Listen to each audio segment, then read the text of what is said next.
Chers frères et sœurs, aujourd'hui nous célébrons le 5e dimanche du temps ordinaire, une période qui nous invite à méditer sur les mystères de notre foi et de notre vocation chrétienne au quotidien. En ce dimanche, les lectures nous plongent au cœur de la condition humaine, marquée par la souffrance, mais aussi et surtout, elles nous ouvrent à l'espérance et à l'action salvatrice de Dieu à travers Jésus-Christ. Dans la première lecture, tirée du livre de Job, nous entendons l'expression profonde de la souffrance humaine. Job, figure de l'homme confronté aux épreuves de la vie, nous rappelle que la douleur et l'angoisse font partie de notre existence.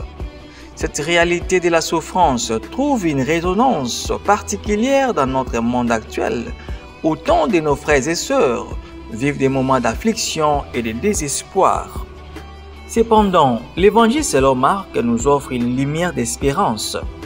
Jésus, en guérissant la belle-mère de Simon et de nombreux malades, se révèle comme celui qui prend sur lui nos infirmités et nos souffrances. Sa compassion et son action guérissante sont les signes concrets de la présence salvatrice de Dieu parmi nous. Jésus ne se contente pas de guérir les corps, mais il restaure le cœur et invite à une vie nouvelle marquée par le service et l'amour. La deuxième lecture de la première lettre de Saint Paul apôtre aux Corinthiens met en lumière la mission qui nous est confiée, annoncer l'Évangile. Paul, par son exemple, nous enseigne que la proclamation de la bonne nouvelle n'est pas une option, mais une obligation, une vocation à laquelle nous sommes tous appelés par notre baptême.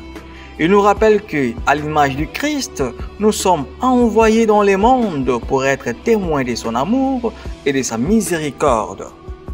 La pertinence de ces textes pour notre manière de vivre aujourd'hui est évidente. Face aux épreuves et aux souffrances, nous sommes tous appelés à être des signes d'espérance, à porter la lumière de Christ dans les ténèbres de notre monde.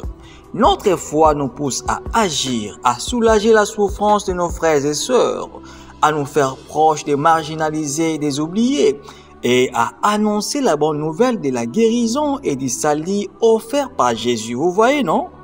Alors, chers frères et sœurs, que cette prédication nous fortifie dans notre mission et nous rende toujours plus conformes à l'image de notre Seigneur Jésus-Christ, qui nous appelle à transformer notre monde par l'amour et la compassion.